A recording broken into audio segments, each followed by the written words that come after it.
Thank you very much, Mr. President, distinguished colleagues.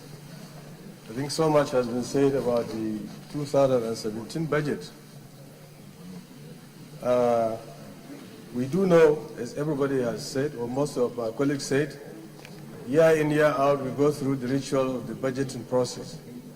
At the end of the day, what is realized is completely different from what was forecasted. And in the situation we are in this country, recession, I think we need to take cognizance of the fact that the budget itself is not more than 10% of the national economy. So I think we need to look at other issues that will make us, to go out of the recession. And that is why I want us to refer to the speech of Mr. President when he delivered the budget to the National Assembly.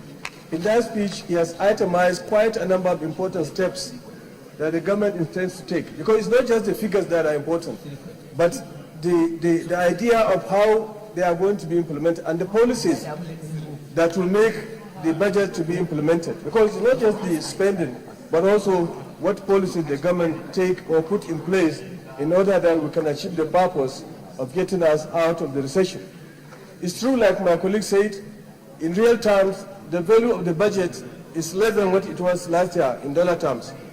And therefore, even if we want to call it a budget of growth, we must take cognizance of the fact that the growth may not likely come if we do not look at the way we can improve our GDP.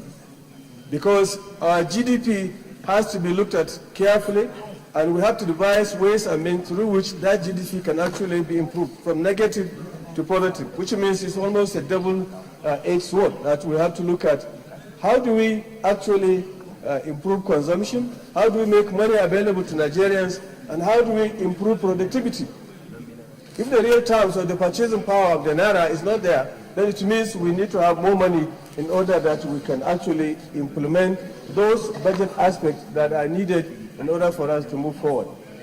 And one of the key issues that we need to look at is the issue of reform. Many agencies, especially MDAs, are actually involved in two things: policy and implementation.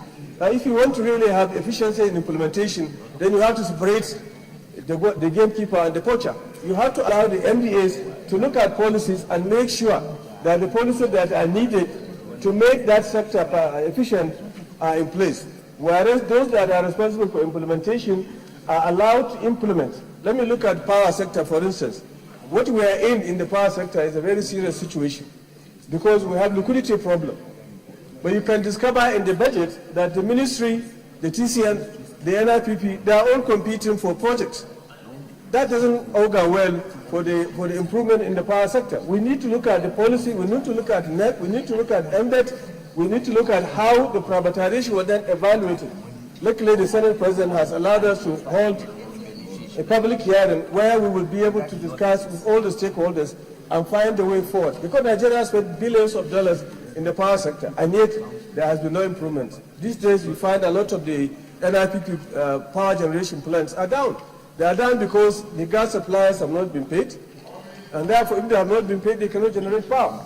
So, distinguished colleagues, my take is that we really need to look at the budget and also to look at the other policy issues that will make us come out of the recession that we are in. As it stands now, we are not having a budget that will actually take us out of the recession. We need other measures, other policies that will improve our GDP and that will also improve our earnings.